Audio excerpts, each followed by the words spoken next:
It's retro time here at Mondello Park for round 3 of the British Rallycross Championship 5 Nations Trophy.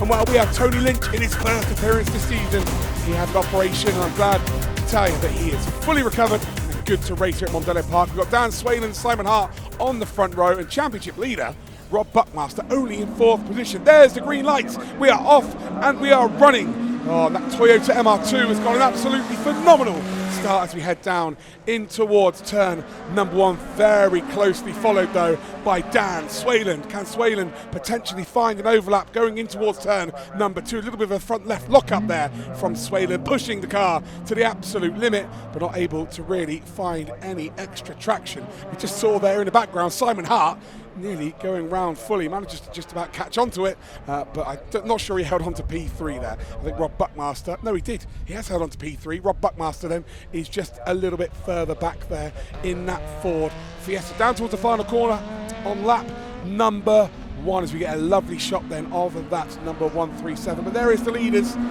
Tony Lynch, 2-time Retro RX champion, and well, he's looking to try and put together a championship run, albeit without the first couple of rounds due to not being very well. Down towards turn 2 we come. As you can see there, Lynchy on the front of that Toyota. Swayland still following very closely indeed. Lots of pickup though being kicked up the rear of that MR2, meaning that on Dan Swayland's car, he's having to put the windscreen wiper on full just to try and get some sort of visibility. But the visibility is good because he's right behind him, is still piling that pressure on. Around the final corner, nothing can separate these two as it stands. Looks like the acceleration though from Lynch just is a little bit better than Swayland, although Swayland starts to close in as they head into the braking zone. Just needs that straight to be a little bit longer, I think, but it's still these two battling for position. Simon Hart then holding on to that 3rd spot, and then Rob Buckmaster again in that 4th position. Rob Buckmaster picking up 15 points twice last time around, which was 2 podiums. As you can see them battling for position a little bit further back. We've got the Fiesta XR2 with that big Ford sign on the side of the car. And you've got Simon Hart in that John Taylor replica livery, that 1600 cross-flow engine, also trying to find a position. Here is the battle for the lead though. They cannot be separated as they go across the start-finish line, but it is still Tony Lynch that holds on by the barest of margins. Can Dan Swayland find something magical here? Can Dan Swayland find himself an opportunity? As we head then through towards the final couple of corners on this very short lap at Mondello Park, Tony Lynch starting to find a little bit of a gap to work with, heading again down towards that final corner.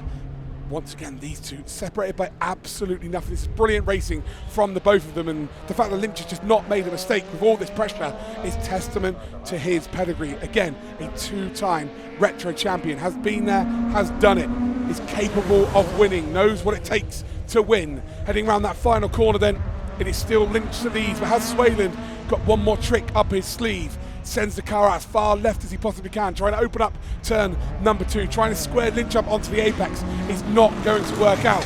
As we go a bit further back then, Simon Hart keeping Rob Buckmaster at arm's length. These two just as close as the front two as they now head in towards turn number 2. Swayland has found a little bit of a gap here when with 1 corner to go. Can Tony Lynch hang on? Can he just about hang on and take the checkered flag?